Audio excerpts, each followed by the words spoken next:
Hello and welcome to the Tank Club. This is a short guide on how to do the Wayfinder Boss Hunt called The First. You used to be able to cheese this fight, but not anymore. So this is just a guide to show you how to do the mechanics, since a lot of people seem to be struggling in game from my personal experience. So as you go into the fight, the first thing you've got is the ground AoE. So it follows one person, don't move it over other group members, and you just have to roll dodge after 2 seconds. If you also turn your camera and look away from it, you'll see that it actually fills up, and it's like a meter, and so you just wait till it fills up and then dodge out of it. Second, you've got the beams, and they have one for each group member. You just have to sidestep them and then carry on damaging the boss. When the boss is in the middle of the room floating in the air, this is the kite AoE.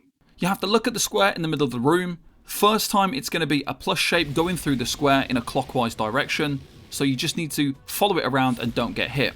After that, it then does it again in an X shape through the square in an anti-clockwise direction. When using a sword and shield, you can also block this. In the second phase, where the boss goes into the air in the middle, the same happens again, but once this ends, you get the AoE bomb mechanic. So you need to spread out from your group once this ends, and then make sure you don't stand still. You need to just run out of the AoEs. When there's a lot of them or you get stuck in the middle, dodge out. You've then got the floor break, and it sends you down to the next part of the fight, where most people start to struggle, since you cannot cheese this part anymore by jumping off the side like you could before.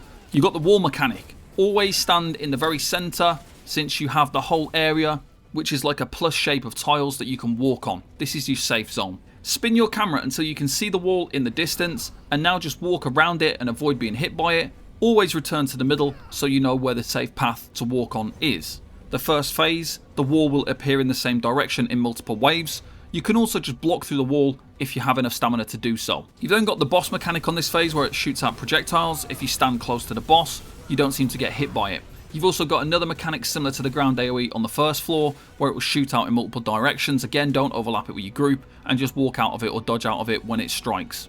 Wall mechanic phase 2, same thing happens again, but now the wall will appear in waves in different directions. So you'll get a few coming from one direction, then you need to spin your camera and they'll be coming from a different direction, and then spin your camera again and they'll come from a third direction. It can seem quite stressful the first time around, but once you get used to it, it's not too bad. In Execute, the boss can throw bombs down again if your group has lower DPS. Just dodge away from the boss to avoid getting hit by them, or if you've got Wingrave with Divine Aegis, just throw that on the ground and stay in it and burn the boss. So that is everything for this guide on how to kill the first. Thank you very much for watching, and I'll see you next time. Bye bye for now.